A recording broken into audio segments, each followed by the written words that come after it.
ಮಾತನ್ನ ನಾನು ಕೂಡ ಅನುಮೋದಿಸ್ತೇನೆ.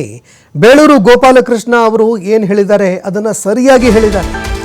ಯತೀಂದ್ರ ತರದ ಮಾತುಗಳ ಅವಶ್ಯಕತೆ ಈಗಿಲ್ಲ. ಯತೀಂದ್ರ ಸಿದ್ದರಾಮಯ್ಯ ಅವರು ಏನು ಮಾತನಾಡಿದ್ರು ಅಂತಹ ಮಾತುಗಳ ಅವಶ್ಯಕತೆ ಈ ಸಂದರ್ಭದಲ್ಲಿಲ್ಲ. ಬೆಳಗಾವಿಯಲ್ಲಿ ಮಾಗಡಿ ಶಾಸಕ ಬಾಲಕೃಷ್ಣ ಅವರು ಹೇಳಿಕೆ ಕೊಟ್ಟಿದ್ದಾರೆ. ವಿಪಕ್ಷದವರು ಇದನ್ನೇ ಬಳಕೆ ಮಾಡಿಕೊಳ್ಳುವ ಅವಶ್ಯಕತೆ ಇಲ್ಲ. ನಮ್ಮ ತಟ್ಟೆಯಲ್ಲಿ ನೊಣ ಬಿದ್ದಿದ್ರೆ ಅವರ ತಟ್ಟೆಯಲ್ಲಿ ಹೆಗ್ಗಣ ಬಿದ್ದಿದೆ. ಸಿಎಲ್ಪಿ ಸಭೆಯಲ್ಲಿ ಚರ್ಚೆ ಮಾಡಿ ನಿರ್ಧಾರ ಮಾಡುವ ವಿಷಯ ಇದಲ್ಲ.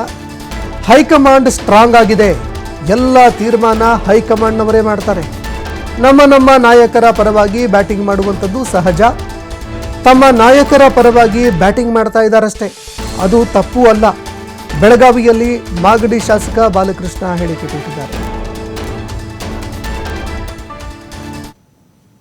ಅದು ಬೇಳೂರು ಗೋಪಾಲಕೃಷ್ಣ ಅವ್ರಿಗೆ ನಾನು ಎಂಡಾರ್ಸ್ ಮಾಡ್ತೀನಿ, ಅವ್ರ ಮಾತುಗಳನ್ನ ಎಂಡಾರ್ಸ್ ಮಾಡ್ತೀನಿ. ನಾನು ಇದು ಅವಶ್ಯಕತೆ ಇಲ್ಲದೆ ಇರತಕ್ಕಂಥ ವಿಚಾರಗಳು ಚರ್ಚೆ ಅನವಶ್ಯಕವಾಗಿ ಆಗ್ತಾ ಇದೆ. ಅದಕ್ಕೊಂದು ಅಂತಿಮವಾದ ರೂಪವನ್ನು ಹೈಕಮಾಂಡ್ ಕೊಡಬೇಕು ಅಂತಕ್ಕಂಥದ್ದು ನನ್ನ ಅಭಿಪ್ರಾಯ.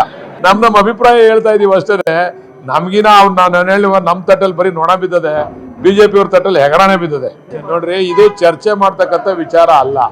ಅವ್ರವ್ರ ಅಭಿಮಾನಿಗಳು ಅವ್ರವ್ರ ಪರವಾಗಿ ಬ್ಯಾಟಿಂಗ್ ಆಡ್ತಕ್ಕಂಥದ್ದು ಸಹಜ. ಅದನ್ನ ಬ್ಯಾಟಿಂಗ್ ಆಡ್ತಾ ಇದ್ದಾರೆ, ಅದನ್ನ ಚರ್ಚೆ ಮಾಡ್ತಕ್ಕಂಥ ವಿಷಯ ಅಲ್ಲ. ನಮ್ಮಲ್ಲಿ ಹೈಕಮಾಂಡ್ ಸ್ಟ್ರಾಂಗ್ ಆಗಿದೆ, it will take the decision. ಖಂಡಿತ ಅದು ಬೇಳೂರು ಗೋಪಾಲಕೃಷ್ಣ ಅವ್ರಿಗೆ ನಾನು ಎಂಡಾರ್ಸ್ ಮಾಡ್ತೀನಿ, ಅವ್ರ ಮಾತುಗಳನ್ನ ಎಂಡಾರ್ಸ್ ಮಾಡ್ತೀನಿ. ನಾನು ಇದು ಅವಶ್ಯಕತೆ ಇಲ್ಲದೆ ಇರತಕ್ಕಂಥ ವಿಚಾರಗಳು ಚರ್ಚೆ ಅನವಶ್ಯಕವಾಗಿ ಆಗ್ತಾ ಇದೆ. ಅದಕ್ಕೊಂದು ಅಂತಿಮವಾದ ರೂಪವನ್ನು ಹೈಕಮಾಂಡ್ ಕೊಡಬೇಕು ಅಂತಕ್ಕಂಥದ್ದು ನನ್ನ ಅಭಿಪ್ರಾಯ. ನಮ್ಮ ಅಭಿಪ್ರಾಯ ಹೇಳ್ತಾ ಇದೀವಿ ಅಷ್ಟೇ. ನಮ್ಗಿನ ನಾನು ಹೇಳುವ ನಮ್ಮ ತಟ್ಟಲ್ಲಿ ಬರೀ ನೊಣ ಬಿದ್ದದೆ, ಬಿಜೆಪಿ ಅವ್ರ ತಟ್ಟಲ್ಲಿ ಹೆಗರಾಣೆ ಬಿದ್ದದೆ. ನೋಡ್ರಿ, ಇದು ಚರ್ಚೆ ಮಾಡ್ತಕ್ಕಂಥ ವಿಚಾರ ಅಲ್ಲ. ಅವ್ರವ್ರ ಅಭಿಮಾನಿಗಳು ಅವ್ರವ್ರ ಪರವಾಗಿ ಬ್ಯಾಟಿಂಗ್ ಆಡ್ತಕ್ಕಂಥದ್ದು ಸಹಜ. ಅದನ್ನ ಬ್ಯಾಟಿಂಗ್ ಆಡ್ತಾ ಇದ್ದಾರೆ, ಅದನ್ನ ಚರ್ಚೆ ಮಾಡ್ತಕ್ಕಂಥ ವಿಷಯ ಅಲ್ಲ. ನಮ್ಮಲ್ಲಿ ಹೈಕಮಾಂಡ್ ಸ್ಟ್ರಾಂಗ್ ಆಗಿದೆ, it will take the decision. ಖಂಡಿತ ಅದು ಬೇಳೂರು ಗೋಪಾಲಕೃಷ್ಣ ಅವ್ರಿಗೆ ನಾನು ಎಂಡಾರ್ಸ್ ಮಾಡ್ತೀನಿ, ಅವ್ರ ಮಾತುಗಳನ್ನ ಎಂಡಾರ್ಸ್ ಮಾಡ್ತೀನಿ. ನಾನು ಇದು ಅವಶ್ಯಕತೆ ಇಲ್ಲದೆ ಇರತಕ್ಕಂಥ ವಿಚಾರಗಳು ಚರ್ಚೆ ಅನವಶ್ಯಕವಾಗಿ ಆಗ್ತಾ ಇದೆ. ಅದಕ್ಕೊಂದು ಅಂತಿಮವಾದ ರೂಪವನ್ನು ಹೈಕಮಾಂಡ್ ಕೊಡಬೇಕು ಅಂತಕ್ಕಂಥದ್ದು ನನ್ನ ಅಭಿಪ್ರಾಯ. ನಮ್ಮ ಅಭಿಪ್ರಾಯ ಹೇಳ್ತಾ ಇದೀವಿ.